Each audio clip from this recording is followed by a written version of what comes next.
எல்லாருக்கும் வணக்கம். இந்த படத்துடைய தயாரிப்பாளர்களுக்கும் இயக்குனருக்கும் நடிகர்களுக்கும் அறிமுகமாக இருக்கிற ஹீரோ சரண் அவர்களுக்கும் என்னுடைய வாழ்த்துக்கள். இந்த படம் வெற்றியடையணும்னு எல்லாம் உங்களை இறைவனை வேண்டிக்கிறேன். எல்லாரும் கேட்குற மாதிரி கல்லா நிரப்புற ஒரு படம் அந்த படம் அமையணும். கருணாசனனை பற்றி சொன்னால் அவர் இன்னைக்கு நேற்றுக்கு மியூசிக் டைரக்டரில் சினிமாவுக்கு வரதுக்கு முன்னாடியே அவர் லுடுக்கு பாண்டியா நம்மலாம் பார்க்கறதுக்கு முன்னாடியே அவர் மியூசிக் டைரக்டர் தான். அவருடைய பாடல்கள் ரொம்ப ஃபேமஸ். அதுக்கு முன்னாடியே அந்த பாட்டெல்லாம் கேட்டுட்டு தான் பாலா சார் அவரை கூப்பிட்டு நடிக்கிறதுக்கு வாய்ப்பு கொடுத்தாருன்னு நினைக்கிறேன். என்னுடைய ஒரு சினிமாவில் எனக்கு கிடைச்ச சில நல்ல நண்பர்கள், சில நல்ல சகோதரர்கள் அவரும் ஒருத்தர். அவர் இந்த படத்துக்கு மியூசிக் பண்ணிருக்கிறது எனக்கு ரொம்ப சந்தோஷம்.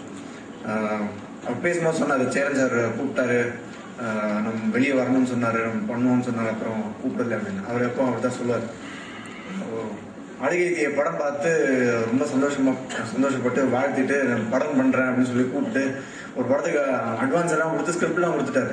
அப்புறம் என்னாச்சு தெரியல, படத்தை வச்சு அந்த படத்தை எடுத்துட்டாரு.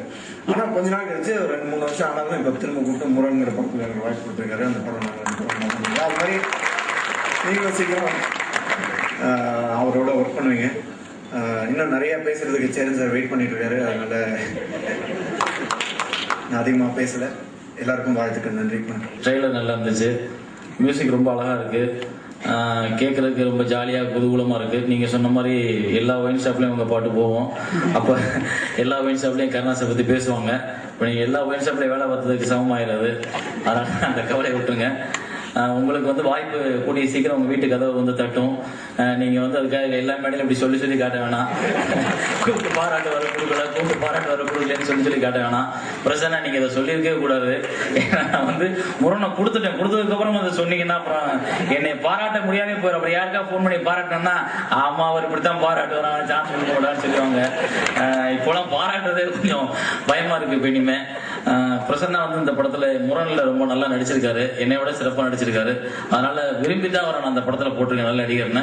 அப்புறம் இந்த படம் ஜமால் பாய் ஃபர்ஸ்ட் படம். அவருக்கு ரொம்ப எல்லா நல்ல பேர் இருக்கு இண்டஸ்ட்ரி பூரா. கேட்கும் போது எல்லாருமே ஜமால் பாயா நல்லவர் போங்க.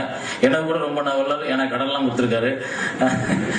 அவர் ஜெயிக்கணும். அவர் ஜெயிச்சாருன்னா நிறைய படம் எடுப்பாரு, நிறைய டைரக்டர்ஸ், புது டைரக்டர்ஸ்க்கு வாய்ப்பு கிடைக்கும், நிறைய டெக்னீஷியன் படிப்பாங்க. ஜனானே சொல்லும் போது நிறைய பிரச்சனைகள் சொன்னாரு.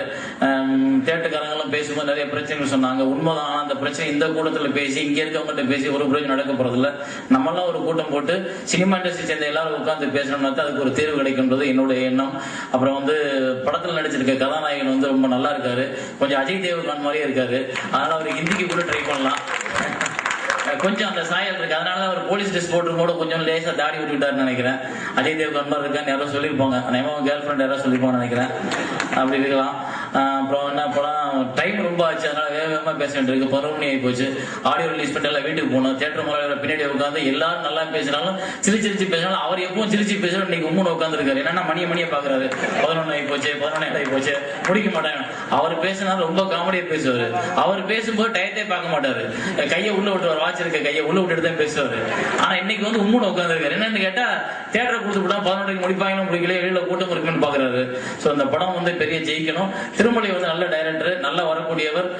இந்த படத்தை எடுத்திருக்காரு, ரொம்ப காமெடியா எடுத்திருக்காரு. அவர் சொன்ன மாதிரி காமெடியா படம் எடுக்கிறது கஷ்டம், காமெடியா நடிக்கிறது கஷ்டம். நான்லாம் காமெடியா நடிச்சேன்னா அதுவே ஒரு பெரிய காமெடியா போயிடும். அதனால எல்லாரும் வாழ்த்துனாங்க. படம் மிகப்பெரிய வெற்றி அடையணும். காசை தான் கடவுளடா, அது உண்மைதான். ஏன்னா என்னதான் படம் எடுத்தாலும், என்னதான் நல்ல படம் எடுத்தாலும், என்னதான் கருத்துள்ள படம் எடுத்தாலும், காசு வெற்றி பெற படத்தை அந்த படத்தை நடிச்சவங்களுக்கு தான் மார்க்கெட் வருது. அந்த படத்தை டைரக்டர் தான் பெரிய டைரக்டர் பேசப்படுறாங்க. நம்மெல்லாம் 4 விருதை வாங்கி வீட்டுல வச்சுட்டு அதையே பார்த்துட்டு உட்காந்துருக்க வேண்டியிருக்கு. சோ காசு இருக்க படத்தை நீங்க எடுக்கலாம் நினைச்சிருக்கேன் நானும். சோ காசை தான் கடவுளடா, அது உண்மை. எல்லாரும் காசு சம்பாதிங்க. அடிக்கடி இந்த மாதிரி ஆடியோ ரிலீஸுக்கு நிறைய பேர் கூப்பிடுறாங்கன்னு போகாதீங்க. ஏன்னா பாருங்க, இவ்வளவு பேரை உட்கார வச்சு இவ்வளவு பேர் பேசி முடிக்கிறதுக்கு ரொம்ப டைம் ஆயிருது. அதனால காசு சம்பாதிக்கிற வழியை பாருங்க எல்லாரும். நானும் சேர்த்து. சந்தோஷம், நன்றி, மகிழ்ச்சி.